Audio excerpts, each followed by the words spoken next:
అంచెలంచెలుగా ప్రతి ఒక్కళ్ళు దీన్ని ఇంక్రిమెంట్గా పెంచుకుంటూ వెళ్ళిపోయారు. ఉదాహరణకి ఒకరితో మాట్లాడుతుంటే వాస్తువులతో మాట్లాడుతూ ఉంటే ఇది 2 లారీలు వెళ్ళేంత దారి ఉంది. నదీ పరివాహక ప్రాంతాన్ని ఇది ఈజీగా వెళ్ళిపోయేది.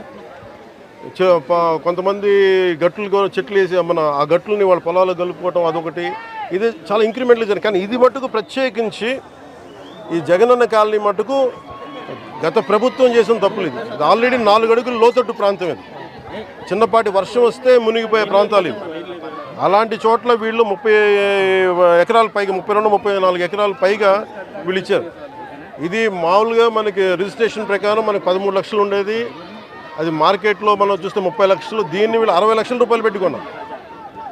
సో ఇది జగనన్న కాలనీ అనేది గత ప్రభుత్వం చేసింది ఎన్ని వందల కోట్ల వేల కోట్ల తేల్చి మన క్యాబినెట్ మీటింగ్లో తేల్చి చెప్పాలి. అన్ని మొత్తం కూర్చున్న దాని మీద వర్కౌట్ చేస్తున్నాం. దాంట్లో భాగంగా చూస్తే 30 లక్షలు మార్కెట్ రేట్ ఉండగా 60 లక్షలు పెట్టుకున్నారు. అది లోతట్టు ప్రాంతం. ఎవరు ఈ రోజుకి 10% మించి ఎవరు మనకి లబ్ధిదారులు లోపలికి రాలా. దాన్ని బట్టి మీకు అర్థం చేసుకోవచ్చు. ఇలాంటి చోట్ల ఇప్పుడు ప్రత్యేకంగా ఛాలెంజ్ చేసి వీళ్ళు చేసిన తప్పుల్ని మేము కవర్ చేయాలి. వీళ్ళు ఇచ్చేశారు, ఆ తప్పుల్ని కవర్ చేయాలి. వాళ్ళకి ఇన్ఫ్రాస్ట్రక్చర్ ఏదైతే అవసరాలో ఆ ఇన్ఫ్రాస్ట్రక్చర్ డెవలప్ చేయాలి. ఇది ఇప్పుడు అలా కాదు. ఇప్పుడు మీరు ఏలేరు ఆధునీకరణకి వీటన్నిటికీ మీకు నిధులు కొరత, అంతే కదా, బేసిక్ నిధులు కొరత.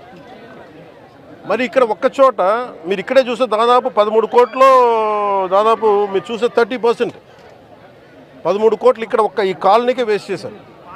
ఇలాంటి ఒకరు చెప్పండి.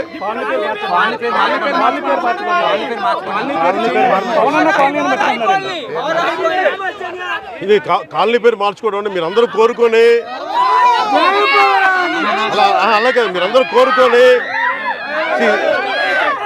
ఒక నిమిషం, కాలనీల పేర్లు ఎందుకు నాయకుల పేర్లు ఉండకూడదు చెప్తా. వాళ్ళ జేబులో డబ్బులు కాదు. అందుకని మనం చేయాల్సింది ఏంటంటే నేల కోసం పనిచేసిన నాయకుల పేర్లు పెడితే మంచిది.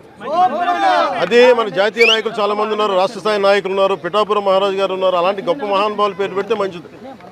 మేము నిజంగా అలాంటివి కోరుకుంటాం.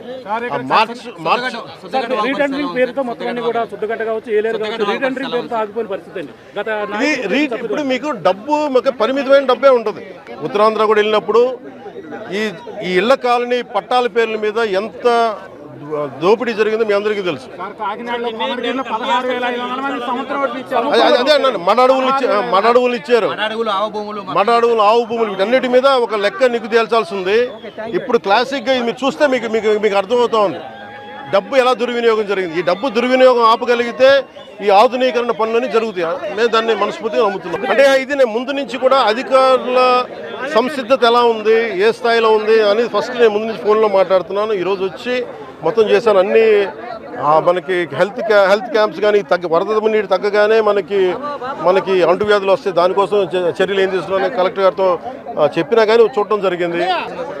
ఖచ్చితంగా ఇలాంటి వాటికి ఇది రిపీటెడ్గా అయిపోయింది. లాస్ట్ 2-3 దశాబ్దాలకు ఇదే నడుస్తూ ఉంది. జనాభా పెరిగిపోయే కొద్దీ మనకి నష్ట తీవ్రత తెలుస్తూ ఉంటుంది. మనకి వ్యవసాయ భూమి వినియోగంలోకి వచ్చే కొద్దీ నష్టం తెలుస్తూ ఉంటుంది. దీని మీద ఇది ఒక్క పిఠాపురంకి సంబంధించి ఎక్కడెక్కడ ఇలాంటి పరిస్థితులు ఉన్నాయి వీటన్నిటి మీద సమగ్రంగా ఒక కమిటీ చేయాలి. మన ముఖ్యమంత్రి గారితో కూడా మాట్లాడుతున్నప్పుడు ఈ మాట మాట్లాడాము. దీని మీద అసలు టోటల్గా ఏమేమి ఉన్నాయి రాష్ట్రంలో ఎలాంటివన్నీ ఇది మొత్తం వరదలు తగ్గిన తర్వాత దీని మీద ఒక వెళ్ళి క్షేత్రస్థాయిలో పర్యటనలు జరిపి దాని మీద ఒక సమగ్రమైన నివేదిక అని చెప్పి అధికారులని ఆల్రెడీ ఇన్స్ట్రక్ట్ చేశారు. ఇది ముఖ్యమంత్రి గారు ఇది వరద తగ్గుముఖం పట్టగానే దీన్ని ముందుకు తీసుకెళ్తాం.